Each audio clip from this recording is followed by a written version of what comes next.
Part 2। अब तक आपने सुना कि कावेरी जी अपनी तीनों बेटियों ईशा, मोहिनी और सुहाना की शादी 3 घर जमाई लड़कों के साथ करवा देती है। उन्हें लगता है कि ये लड़के शायद घर का कामकाज संभाल लेंगे, लेकिन उनके तीनों घर जमाई बहुत आलसी थे। वो नौकरी भी नहीं करते थे और बाहर का काम भी नहीं। कावेरी जी ने अपनी बेटियों से कहा कि वो प्रेगनेंसी का बहाना बनाकर अपने पतियों को सबक सिखाए। अब सुनिए आगे। मम्मी, आपने जैसा कहा था हमने वैसा ही किया, लेकिन देखिए ना, विवेक का हाल तो वैसा का वैसा ही है। घर में ना सुबह का नाश्ता बनता है और ना खाना। नौकरी पर जाने की बात करूं तो खाने को दौड़ते हैं मुझे।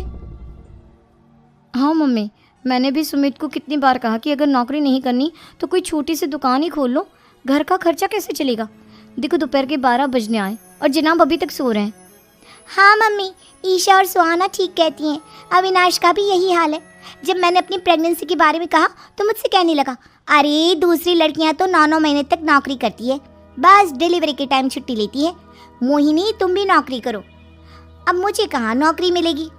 मम्मी बताओ, अब मैं क्या करूँ? हे भगवान, क्या सोचकर घर जमाई दामाद लाई थी मैं कि मेरी बेटियां मेरे पास रहेंगी और खुश रहेंगी, लेकिन इन आलसी दामादों ने तो हमारी जिंदगी को भी प्रॉब्लम में डाल दिया है। मैं तो कहती हूँ मम्मी, हम लोग वापस अपनी जॉब पर जाना शुरू कर देते हैं। बता देते हैं इन लोगों को कि हमने प्रेगनेंसी का बहाना किया है। नहीं नहीं बेटा, ऐसी गलती भी मत करना। अगर तुमने ऐसा किया तो इन तीनों की आदत और ख़राब हो जाएगी। अरे आज नहीं तो कल कभी तो तुम प्रेग्नेंट होगी, तब वापस यही प्रॉब्लम आएगी। तब क्या करोगी तुम तीनों? हाँ मम्मी, आपकी बात तो बिल्कुल सही है। इन लोगों को तो सुधारना ही पड़ेगा। लेकिन कैसे? अपने बच्चों के आने की खबर सुनकर भी इन लोगों पर कोई असर नहीं हो रहा। पैसे कमाने के लिए घर से बाहर निकलना ही नहीं चाहते ये तीनों। अब मेरे दिमाग में एक प्लान आया है। तुम तीनों चिंता मत करो, उन तीनों को बुलाओ, फिर मैं बात करती हूँ। थोड़ी देर बाद कावेरी जी अपने तीनों दामादों को सामने बुलाकर अपनी बात कहना शुरू करती हैं। अविनाश, सुमित और विवेक, देखो बेटा, मैं ना तुम तीनों से बड़ा प्यार करती हूँ, इसीलिए तो तुम्हें घर जमाई बना कर रखा है मैंने। अरे मम्मी जी, सीधे सीधे कहिए ना, क्या बात है? प्यार तो हम भी आपको बहुत करते हैं। अरे मम्मी जी, आपकी इज्जत भी बहुत करते हैं। अरे भाई, आपके जैसी सास और कमाने वाली बीवी सबको मिलती है क्या? हाँ मम्मी, विवेक और सुमित ठीक कह रहे हैं। आपकी बेटी से शादी करके मेरी तो ज़िंदगी ही अच्छी हो गई है। जानती हूँ मैं, और ये भी जानती हूँ कि तुम तीनों अपने अपनी बीवियों से बहुत प्यार करते हो। बेटा, बात ऐसी है कि हमारे कुल गुरु ने कहा है कि प्रेग्नेंट होने के बाद मेरी तीनों बेटियां शुरू के 4 महीने हमारे गांव में जाकर रहेगी, जहां मेरे चाचा जी रहते हैं। अरे लेकिन क्यों मम्मी, गांव में जाकर रहने की क्या ज़रूरत है इन तीनों को? वो क्या है ना बेटा, हमारे परिवार को एक श्राप है। अगर मेरी बेटियों ने यहाँ पर बच्चा पैदा करने की कोशिश की तो उनके बच्चों को कुछ भी हो सकता है। इसलिए अब से लेकर 4 महीने पूरे होने तक इन्हें गाँव वाले घर में रहना पड़ेगा। हाँ तो इसमें प्रॉब्लम क्या है मम्मी जी? हम भी वहाँ जाकर रहेंगे, पिकनिक मनाएंगे।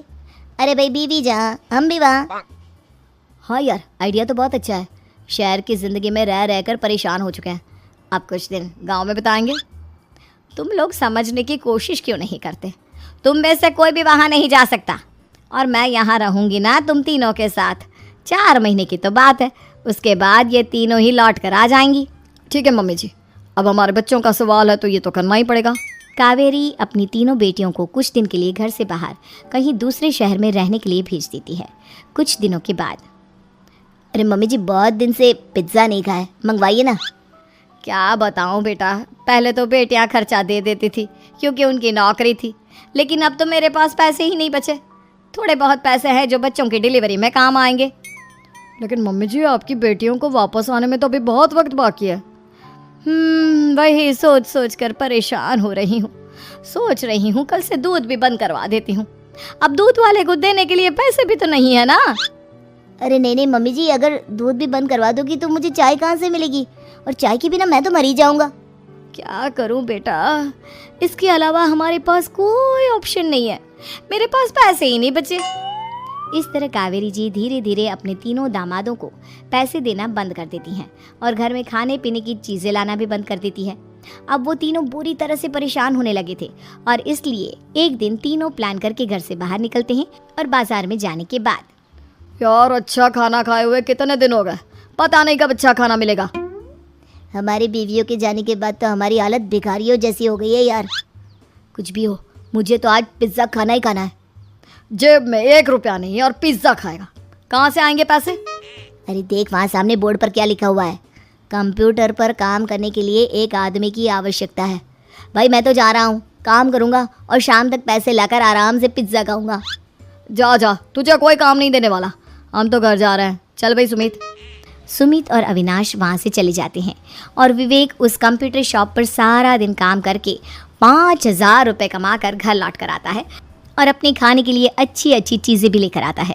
ये देखकर विवेक और सुमित के दिल में भी कुछ पैसे कमाने की इच्छा जागती है। अरे सुबह सुबह कहाँ चल दिए तुम? मम्मी जी एक बहुत अच्छी जगह मिली है, कंप्यूटर पर काम करने के 5,000 मिले थे कल मुझे। अगर रोज़ काम करूँगा तो पूरे 40,000 की तनख्वाह। अरे वाह, ये तो बहुत अच्छी बात है दामाद जी, आपको जाना ही चाहिए। सुमित और अविनाश विवेक को इस तरह तरक्की करते देखकर परेशान हो जाते हैं और वो दोनों भी काम की तलाश में निकल पड़ते हैं। धीरे धीरे उन दोनों को भी काम मिल जाता है। अब कावेरी के तीनों दामाद छोटी मोटी नौकरी करके अच्छा पैसा कमाने लगे थे। एक दिन कावेरी उन्हें अपने पास बुलाती हैं। अरे वाह, विवेक 40,000 कमा लेता है, अविनाश 60,000 और सुमित तुम भी 40,000 के आसपास कमा ही लेते हो। कुल मिलाकर तुम अच्छे खासे पैसे कमा रहे हो बेटा। हाँ मम्मी जी, बहुत मज़ा आता है जब महीने के एंड में मोटी रकम हाथ में आती है। पूछिए मत मम्मी जी, घर में रहकर रोटी बना बना कर और तो जैसा महसूस होने लगा था मुझे तो। हाँ बेटा, तुम तीनों की बात तो बिल्कुल ठीक है। और जानते हो, अब तुम तीनों की पत्नियां भी वापस लौट कर आने वाली है। लेकिन मम्मी जी अभी तो उन्हें गए सिर्फ 2 महीने हुए हैं, आपने तो कहा था वो 4 महीने के बाद लौट कर आएंगी। ऐसा कुछ नहीं है बेटा, मैं सिर्फ तुम तीनों को सबक सिखाना चाहती थी कि आदमी घर में बैठकर बीवी की कमाई खाता हुआ अच्छा नहीं लगता। इस दुनिया में हर इंसान को मेहनत करनी चाहिए, काम करना चाहिए, चाहे वो औरत हो या आदमी, ताकि अपने परिवार को संभाल सके। कावेरी की बात सुनकर उन तीनों को अपनी गलती का एहसास होता है और कावेरी उन्हें सच बता देती है कि ईशा, सुहाना और मोहिनी शहर में ही कहीं दूसरी जगह रह रहे थे।